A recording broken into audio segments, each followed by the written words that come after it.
కామకలేశ్వరి పాలయమా.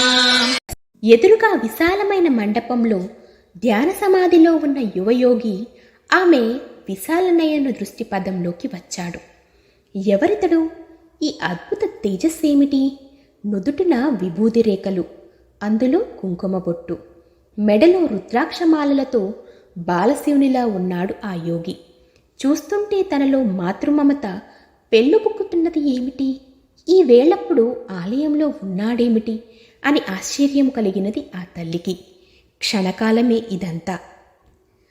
గర్భగుడి గడప దాటిన ఆ తల్లిపై ఒకానొక ఛాయారూప తామస్సు ఆవరించుకుంది. ఆమెలో సాత్విక రూపం అంతరించి తామసిక రూపం ప్రాణం పోసుకుంటోంది. అమ్మవారు చూస్తుండగానే కారుమప్పు వర్ణంలోకి మారి భయంకర కరాళ వదనంతో దిక్కులను సైతం మృంగివేసే భయంకరమైన చూపులతో అడుగు ముందుకు వేస్తుంది. మహాకాళి స్వరూపంలా ముందుకు కదులుతుంది. ఇందాక తల్లి ఆకారం గర్భగుడిలో సాక్షాత్కరించిన సమయంలోని ఆదిశంకరాచార్యులు ధ్యాన సమాధి నుండి మేల్కొని మహాలావణ్యమూర్తి అయిన ఆమెను కళ్ళారా చూశాడు. ఆయన హృదయంలో స్తోత్రం కవిత్వం రూపంలో సురగంగల ఉరకలు వేస్తోంది. ఆమె తామస రూపంగా మారినప్పటికీ ఆయనకు ఆ తల్లి మనోజ్ఞ రూపంగా కనిపిస్తూనే ఉంది. కన్నతల్లి అందమైనదా కాదా అన్నది కాదు, కన్నతల్లి ఎప్పటికీ కన్నతల్లే. అప్రయత్నంగా ఆయన స్తోత్రం చేశాడు. అడుగు ముందుకు వేస్తూ ఆయనను కబళించాలి అని వస్తున్న ఆ తామసమూర్తికి ఆ స్తోత్రం అమృతపు జల్లులు చెవులకు సోకింది. ద్రంష్టాకరాళ వదనంలో రేఖామాత్రపు చిరునవ్వు ఉదయించింది. స్తుతిస్తున్న డింబకుని భక్తి పారవస్యానికి అచ్చెరువొందింది. అతని ఆత్మస్థైర్యానికి తపశక్తికి ఆశ్చర్యంగా చూసింది. నిజానికి ఆ సమయంలో తన వదనంలోకి శలభంలా వెళ్ళిపోవలసినవాడు మృంగడానికి బుద్ధి పుట్టడం లేదేమిటి అని ఆశ్చర్యంగా చూస్తోంది. భక్తి పారవస్యంతో వజ్రాసనం వేసి కూర్చుని స్తోత్రం చేశాడా యువకయోగి పుంగవుడు. భవానీ భుజంగ ప్రయాత స్తోత్రం. ఆ యువకయోగిలోంచి కవిత గంగాజరిలా పొంగి పొరలి వస్తోంది. జగజ్జనని త్రుళ్ళిపడింది. తామస భావంతో నిండిపోయిన ఆమె హృదయంలో బకానొక సాత్విక తేజం తటాలున మెరిసింది. ఆహా, తన శక్తిపీఠ స్థానము ఎంత అద్భుతంగా చెప్పాడా యువకుడు. అవును, తాను త్రికోణ బిందు రూపిణి, శ్రీచక్ర రాజనిలయ. సహస్రారమనే మహాపద్మంలో శివ శక్తి స్వరూపిణిగా పరాశక్తిగా ఉండే తన ఉనికిని ఎంత చిన్న శ్లోకంలో ఎంత చక్కగా వర్ణించి గుర్తు చేశాడు. మరి తనలో ఈ తామస భావాలేమిటి? తన సృష్టిని తానే కిరాతకంగా హింసించే ఈ భావనలేమిటి? ఆలోచనలో పడింది ఆ జగన్మాత.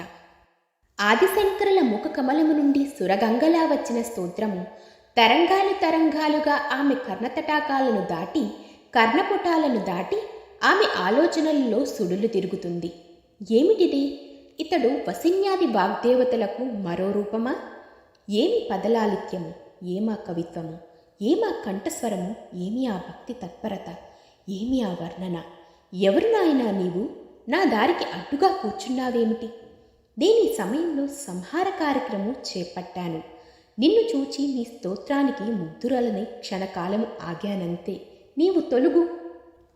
నిజానికి నీవీ పాటికి నాకు ఆహారము కావలసిన వాడివి. నీ వాకు నన్ను ఆకట్టుకొన్నది అన్నది ఆ జగజ్జనని ఆదిశంకరాచార్యులను చూస్తూ. ఆదిశంకరులు సాష్టాంగదండ ప్రణామం చేశాడు.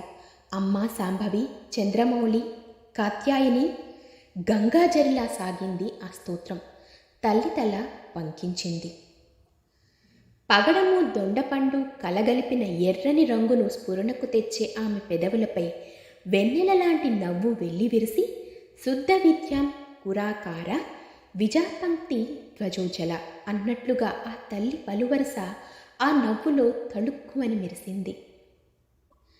కర్పూరకా వీటికా మోద సమాకార్షి దిగంతర అన్నట్లుగా తాంబూల సేవనము వలన ఆ సువాసన దిగంతాలకు వ్యాపించింది. సరస్వతీదేవి వీణ అయిన కచ్చిప మధురనాదాన్ని మించే సుస్వర సుమధుర నాదంతో జగన్మాత ఇలా అన్నది. నీ స్తోత్రాలకు నీ భక్తికి మెచ్చాను. నీవు నీ కవిత్వము చిరస్థాయి అయ్యేలా ఆశీర్వదిస్తున్నాను.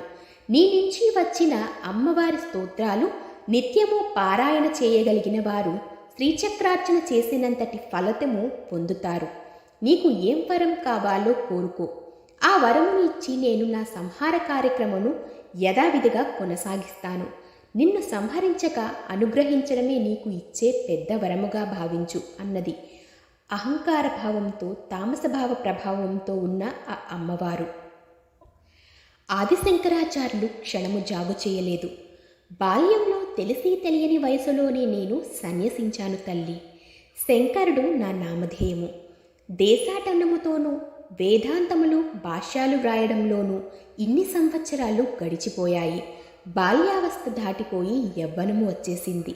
ఇది కూడా ఎంతకాలమో తెలియదు తల్లి. కానీ నా హృదయంలో నా బాల్య కోరిక ఒకటి మిగిలిపోయింది.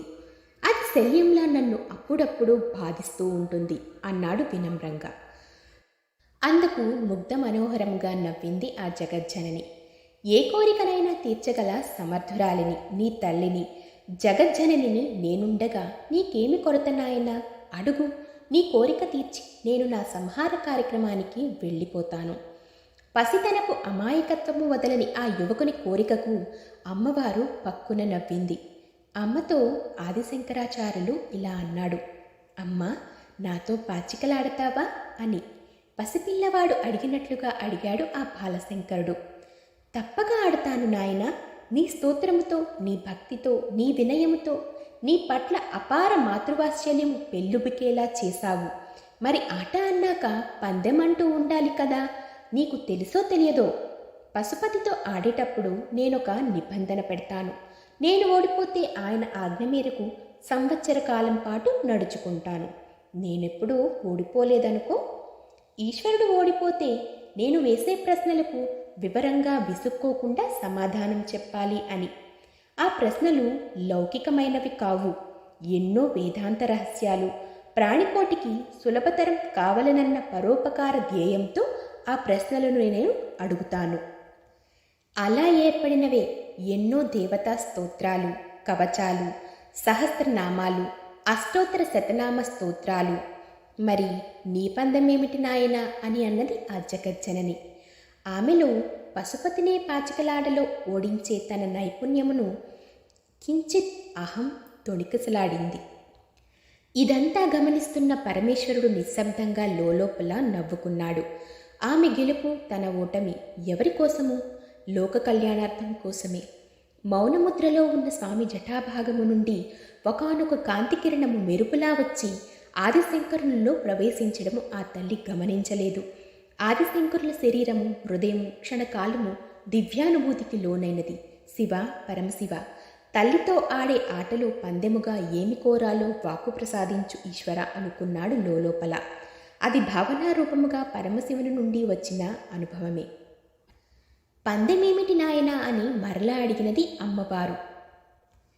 ఈ యువకునితో పాచికలాడి అతడిని ఓడించి తన నైపుణ్యాన్ని పరమేశ్వరునికి కూడా తెలియచేయాలి అని ఉబలాటం ఆమెలోకి వచ్చేసింది.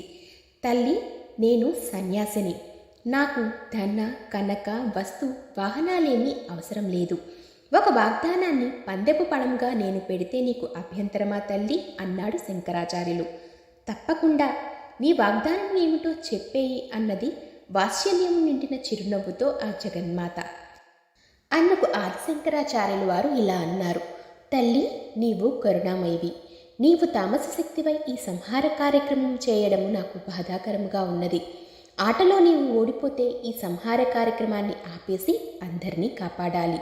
నేను ఓడిపోతే మొదటగా నేను నీకు ఆహారంగా అవుతాను అన్నాడు దృఢనిశ్చయంతో శంకరాచార్యులు. జగన్మాత నవ్వింది. నిన్ను ఆహారంగా తీసుకోను నాయనా. నేను ఓడిపోతే నీ మాట ప్రకారమే నేను సంహార కార్యక్రమాన్ని ఆపేస్తాను, సరేనా అన్నది. ఆమెలో తాను ఎన్నడూ ఓడిపోననే దృఢనిశ్చయము నిండుగా ఉన్నది. పశుపతిని ఓడించే తనకు ఓటమి రాదు. ఈ యువకుడిని నిరుత్సాహపరచకూడదు. గెలుపు అతడికే లభిస్తుందని అనిపించేటట్లు మెల్లగా ఆడుతూ చివరిలో ఓడించి తన సంహార కార్యక్రమాన్ని కొనసాగించాలి అని ఆలోచించింది ఆ జగన్మాత.